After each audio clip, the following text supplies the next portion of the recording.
Gallic groups, originating from the various Latin chiefdoms, began a southeastern movement into the Balkan Peninsula from the 4th century BC. Although Celtic settlements were concentrated in the western half of the Carpathian Basin, there were notable incursions and settlements within the Balkan Peninsula itself. For the new bases in northern Illyria and Pannonia, the Gallic invasions climaxed in the early 3rd century BC, with the invasion of Greece. The 279 BC invasion of Greece proper was preceded by a series of other military campaigns waged toward the southern Balkans and against the Kingdom of Macedonia, favored by the state of confusion ensuing from the intricated succession to Alexander. A part of the invasion crossed over to Anatolia and eventually settled in the area that came to be named after them, Galatia Settlement of southeastern Europe.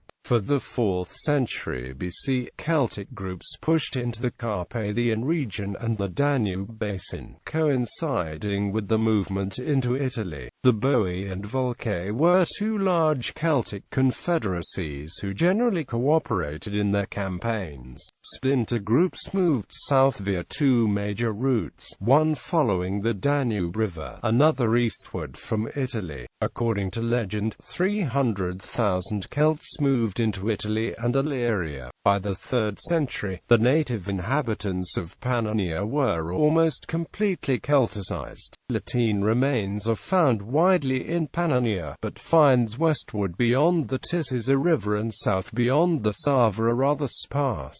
These finds are deemed to have been locally produced Norocan Pannonian variation of Celtic culture. Nevertheless, features are encountered that suggest ongoing contacts with distant provinces such as Iberia. The fertile lands around the Pannonian rivers enabled the Celts to establish themselves easily, developing their agriculture and pottery, and at the same time exploiting the rich mines of modern Poland. Thus, it appears that the Celts had created a new homeland for themselves in the southern part of Central Europe, in a region stretching from Poland to the river Danube. Early expeditions. The political situation in the northern Balkans was in constant flux, with various tribes dominant over the neighbors at any one time. Within tribes, military expeditions were conducted by an enterprising and mobile warrior class able from time to conquer large areas and to exploit their population. The political situation in the Balkans during the 4th century BC played to the Celts' advantage. The Illyrians had been waging war against the Greeks, leaving the western flank weak. While Alexander ruled Greece, the Celts dared not to push south near Greece.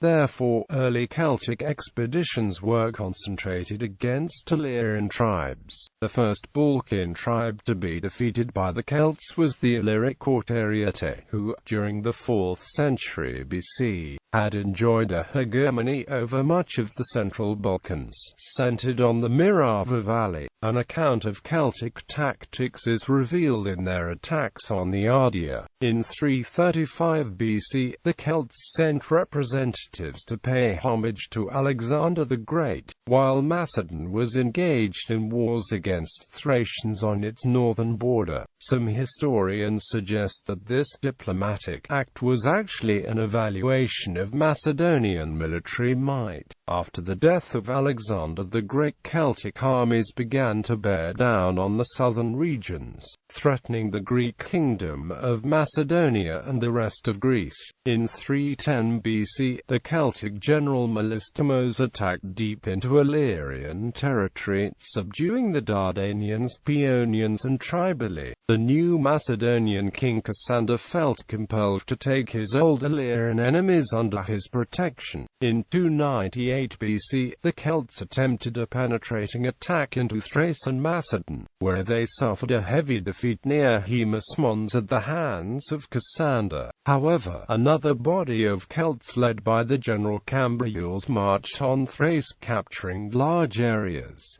Invasions of Greece. Great expedition of 279 BC. The Celtic military pressure toward Greece in the southern Balkans reached its turning point in 281 BC. The collapse of Lysimachus's successor kingdom in Thrace opened the way for the migration. The cause for this is explained by Pausanias as greed for loot, by Justin as a result of overpopulation, and by Memnon as the result of famine. According to Pausanias, an initial probing raid led by Cambrials withdrew when they realized they were too few in numbers. In 280 BC, a great army comprising of about 85,000 warriors left Pannonia, split into 3 divisions, and marched south in a great expedition to Macedon and central Greece. Under the leadership of Cerithrius, 20,000 men moved against the Thracians and Tribali. Another division, led by Brennus and Aesychorius, moved against the Paeonians, while the third division, headed by Bulgios, aimed for the Macedonians and Illyrians.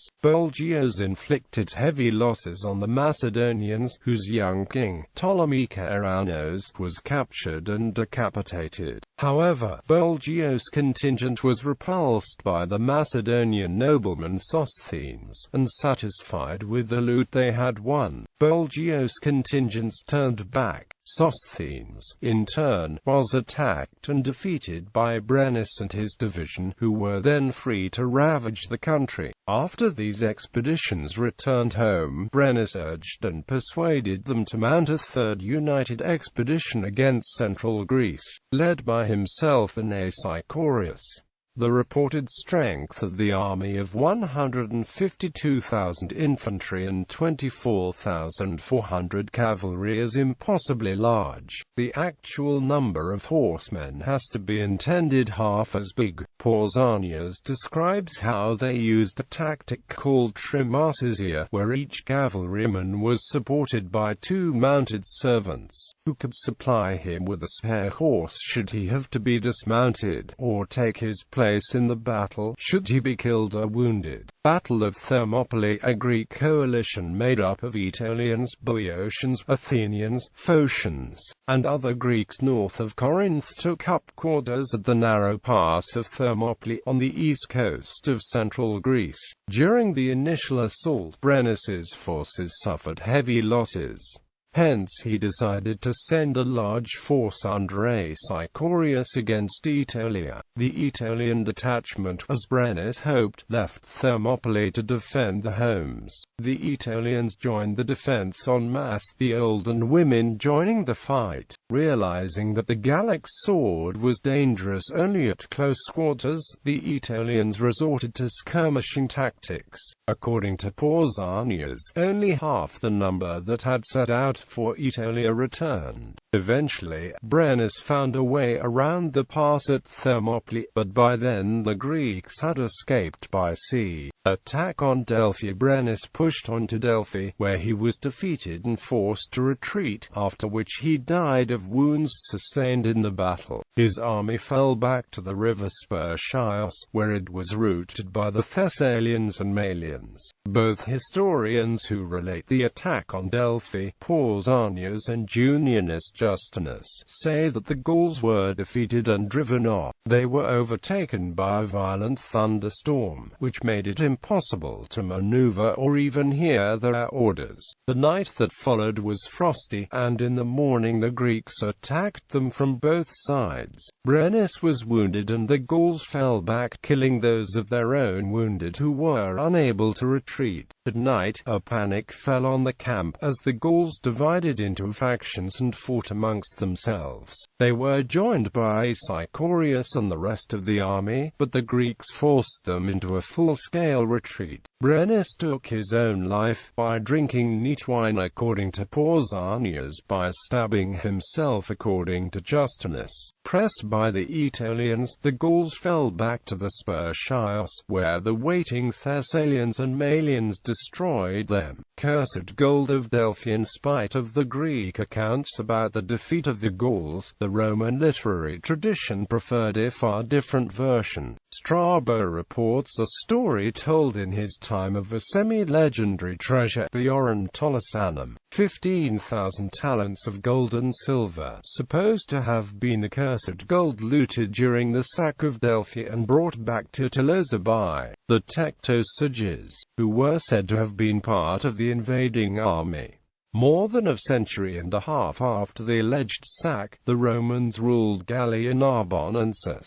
In 105 BC, while marching to Ariceo, the proconsul of Cisalpine Gaul Quintus Servilius Caepio plundered the sanctuaries of the town of Tolosa, whose inhabitants had joined the Cimbri, finding over 50,000 15-pound bars of gold and 10,000 15-pound bars of silver. The riches of Tolosa were shipped back to Rome, but only the silver made it. The gold was stolen by a band of marauders, who were believed to have been hired by Caepio himself and to have killed the legion guarding it. The gold of Tolosa was never found, and was said to have been passed all the way down to the last heir of the Servili Caepianes, Marcus Junius Brutus. In 1005 BC, Caepio refused to cooperate with his superior officer, Gnaeus Malleus Maximus, because he thought of him as a novus homo, deciding by himself to engage in battle against the Cimbri on the Rhone. Thereat, the Roman army suffered a crushing defeat and complete destruction in the so-called Battle of Ariceo. Upon his return to Rome, Caepio was tried for the loss of his army and embezzlement. He was convicted and given the harshest sentence allowable. He was stripped of his Roman citizenship, forbidden fire and water within 800 miles of Rome, fined 15,000 talents of gold, and forbidden from seeing or speaking to his friends or family until he had left for exile. He spent the rest of his life in exile in Smyrna in Asia Minor. His defeat and ensuing ruin were looked upon as a punishment for his sacrilegious theft. Strabo distances himself from this account, arguing that the defeated Gauls were in no position to carry off such spoils, and that, in any case,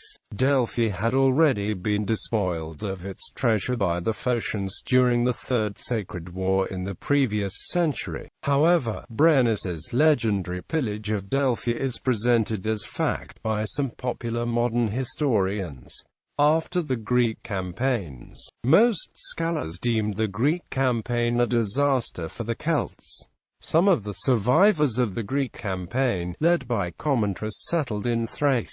In 277 BC, Antigonus II Gonatas defeated the Gauls at the Battle of Lysimachia, and the survivors retreated, founding a short-lived city-state named Tyre. Another group of Gauls, who split off from Brennus's army in 281 BC, were transported over to Asia Minor by Nicomedes I to help him defeat his brother and secure the throne of Bithynia. They eventually settled in the region that came to be named after them, Galatia. They were defeated by Antiochus I, and as a result, they were confined to barren highlands in the center of Anatolia. Celtic groups were still the preeminent political units in the northern Balkans from the 4th to the 1st century BC. The Bowien controlled most of northern Pannonia during the 2nd century BC and are also mentioned as having occupied the territory of modern Slovakia. We learn of other tribes of the Bowien Confederation inhabiting Pannonia. There were the Taurasi in the upper Sava Valley, west of Sisak, as well as the Anati, Osi and Kotini in the Carpathian Basin. In the lower Sava Valley, the Scordasi wielded much power over the neighbors for over a century. The later half of the 1st century BC brought much change to the power relations of barbarian tribes in Pannonia. The defeat of the Bowien Confederation by the Ghetto-Dacian king Burbista significantly curtailed Celtic control of the Carpathian Basin, and some of the Celticization was reversed.